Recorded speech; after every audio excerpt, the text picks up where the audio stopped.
ప్రస్తుతం మనము నాగారం చైర్మన్ మన మాజీ చైర్మన్ గారు కౌకుట్ల చంద్రారెడ్డి గారు మనతో ఉన్నారు. కొన్ని విషయాలు రియల్ ఎస్టేట్ గురించి మనం మాట్లాడే ప్రయత్నం చేద్దాము. అన్న నమస్కారం. అన్న నమస్కారం. అన్న, మీ ఏరియాలో గతంతో పోలిస్తే ఇప్పుడు మన భూముల ధరలు ఎలా ఉన్నాయన్న? గతంతో పోలిస్తే భూముల ధరలు కానీ, అట్లనే పోతే ప్లాట్ల ధరలు కానీ, ఇండ్ల ధరలు కానీ, ఈనాడు బిల్డర్లు అంతా కూడా పెద్ద అవస్థపడుతూ ఉన్నారు. కట్టిన వాళ్ళంతా కూడా సేల్స్ కాక ఆఖరికి ఇంట్రెస్ట్లు తెస్తే ఆ ఇంట్రెస్ట్లకు వాళ్ళతోనే వదిలేయడం కూడా జరుగుతూ ఉంది చాలామంది బిల్డర్స్. ఇంతకుముందు గతంలో మేస్త్రి పని చేసుకుంటూ కూలి పని చేసుకుంటూ ఇప్పుడు బిల్డర్గా తయారైన వ్యక్తులు కూడా ఉన్నారు. వారంతా కూడా మళ్ళీ మేస్త్రిగా తయారవుతారు ఇప్పుడు. అంటే దీనికి అంతటి కారణం అసలు హైడ్రానా లేదా ప్రభుత్వమా అసలు అర్థం కాక చాలామంది సతమతం అవుతూ ఉన్నారు.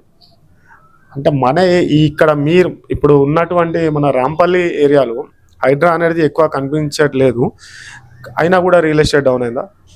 రాంపల్లి కానీ, నాగారం కానీ, గట్కేసర్ కానీ, ఇటు జవహర్ నగర్ కానీ, ఇటు మేడ్చల్ దాకా కూడా పెద్ద కనిపిస్తలేదు.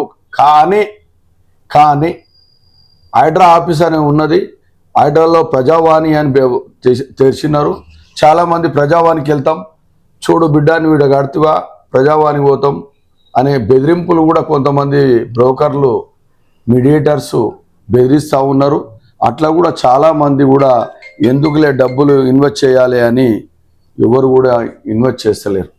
అంటే ప్లాట్లు ఎక్కువగా కొనుగోలు చేస్తున్నారు, అంటే బిల్డర్స్ ఎక్కువ కొనుగోలు చేస్తున్నారా, లేకపోతే సామాన్య పబ్లిక్ వచ్చి కొనుక్కుంటూ ఉంటారా? అంటే ఎక్కడ చూసినా కూడా ఈ క్వశ్చన్ ఎందుకు అడుగుతున్నా అంటే, ఏ గల్లీలో చూసినా కూడా house for sale, plot for sale ఇట్లాంటి బోర్డ్స్ అయితే దర్శనం ఇస్తున్నాయి.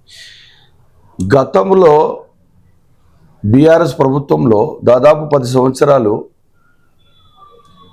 ల్యాండ్ ధరలు అనేది విపరీతంగా పెరిగిపోయినాయి. ఏది ఎకరాల ధరలు. దానితోటి ఓ ఎకరనో అర్ధ ఎకరనో అమ్ముకొని వచ్చి సిటీలో ఇల్లు ఉండాలనే ఉద్దేశంతో వాళ్ళ పిల్లల భవిష్యత్తు ఉండాలని, వాళ్ళ పిల్లల చదువు కోసం ఇక్కడ ఉండాలని, వాళ్ళ పిల్లలు ఉద్యోగం కోసం ఉండాలని ఇక్కడ స్థిరపడి ఇక్కడ ఇల్లు కొనుక్కొని చాలామంది ఇటు సిద్దిపేట కానీ, ఇటు నిజామాబాద్ కానీ, అటు కరీంనగర్ కానీ, ఇటు పోతే వరంగల్,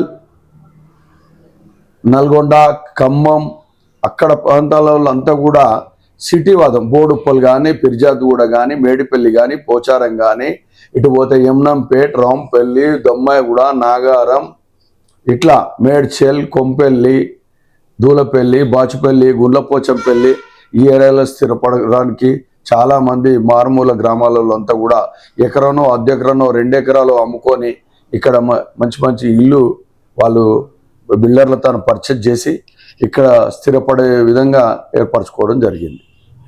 ఇక్కడ ఇల్లు కొనాలనుకుంటే ఇప్పుడు ఇది సరైన టైం అంటారా? అంటే మార్కెట్ లో ఉంది అని మీరు చెప్తూ ఉన్నారు. మార్కెట్ లో ఉంటే ఇప్పుడు ఇక్కడ మన ఏరియాలో ఇల్లు కొనుక్కోవడం సరైన కరెక్ట్ టైమేనా అంటారా? ఇది వాస్తవమే, కరెక్ట్ టైమే. కానీ డబ్బులు కూడా ఉండాలి కదా తన కొనడానికి కూడా. కరెక్ట్ టైమే. మార్కెట్ మీద ఇంత గతంలో కూడా 200 గజాలు 1,50,00,000, 1,60,00,000 అమ్మిన వాళ్ళు కూడా ఈరోజు 1,30,00,000, 1,40,00,000 కూడా ఇవన్నీ 10-20 లక్షల తేడాతో కూడా ఇవన్నీ రెడీ ఉన్నారు. కానీ అయినా కానీ మార్కెట్ లేదు, సేల్ అయితే లేదు. ఓకే, ఇక్కడ గజం ఏం రేటు పలుకుతుంది? అంటే కాలనీలో కావచ్చు, కొంచెం హై కాలనీలో కావచ్చు, అదేవిధంగా మెయిన్ రోడ్ కావచ్చు. నాగారం మున్సిపల్ ఇప్పుడు గ్రేటర్ అనుకొని, మా బార్డర్ అనుకొని, కుషాగూడ బార్డర్ అనుకొని మా ఎస్వి నగర్లో మాత్రం 50 నుంచి 55, 60 వేలు కూడా ఉన్నది. అది నార్త్ ఫేసో ఈస్ట్ ఫేసో ఇట్లా ఉంటాయి. అది కూడా బిల్డర్ సైజు ఉంటాయి. అదేవిధంగా ఇట్లా east Gandhinagar, west Gandhinagar, east గాంధీనగర్లో మాత్రం 50, 55, 52, 53 అది కూడా బిల్డర్ సైజు ఉంటేనే. ఓకే, ఇక్కడ మామూలుగా కొంచెం లోపలికి రాంపల్లి పోతే 40, 45, ఇంకా జస్ట్ లోపల పోతుంటే ఇంకా 30, 35 ఇట్లా ఉన్నాయి. అంటే గతంతో పోల్చుకుంటే, గతం అంటే నేను ప్రభుత్వాల గురించి మాట్లాడతలేను, గతంతో పోల్చుకుంటే అంటే దీనికి మనకి ఇప్పుడు ఇక్కడ మెయిన్ గా రోడ్ కావచ్చు, అదే విధంగా చెర్లపల్లి మెయిన్ గా చెర్లపల్లి రైల్వే స్టేషన్ కావచ్చు. ఈ చెర్లపల్లి రైల్వే స్టేషన్ వచ్చినాక ఇక్కడ మనకి ఏమైనా మీకు అభివృద్ధి అనేది ఏమైనా జరిగిందా? ఇక్కడ మేము కూడా అదే అనుకున్నాం. దాదాపు 2 సంవత్సరాల కింద కేంద్ర మంత్రి కిషన్ రెడ్డి గారు వచ్చి ఇనాగ్రేషన్ చేయడం జరిగింది చెర్లపల్లి రైల్వే స్టేషన్. నేను అనుకున్నా విపరీతమైన రియల్ ఎస్టేట్ బాగా పుంజుకుంటుంది, భారీగా పుంజుకుంటుంది అని కూడా అనుకున్నాం. దానికి తోడు కూడా రోడ్లు కూడా అవుతున్నాయి, రోడ్లు అవుతలేవని కాదు, కొద్దిగా రోడ్లు కూడా అవుతున్నాయి. కానీ అయినా కానీ పబ్లిక్లో మాత్రం చలనం లేదు, ఎక్కడ కూడా ట్రాన్సాక్షన్ అనేది తగ్గింది. ఓకే, రాబోయే 5 సంవత్సరాలలో ఇంకా మీరు ఎలాంటి ఈ ఏరియాని ఇంకా ఫ్యూచర్లో ఎలా ఉండాలని కోరుకుంటున్నారు? బాగుండాలని కోరుకుంటున్నాం, చాలా చక్కగా ఉండాలనుకుంటున్నాం. ఇప్పుడు మాతోటి సరి అయినదే ఏది నిజాంపేట కానీ, బాచుపల్లి కానీ, అటు పోతే దూలపల్లి, కొంపల్లి, ప్రగతి నగర్, అవి ఇప్పుడు ఆల్రెడీ దగ్గర ₹1,00,000 గజం పోయింది. ఇక్కడ అదే 50-55 కాడనే ఉన్నది.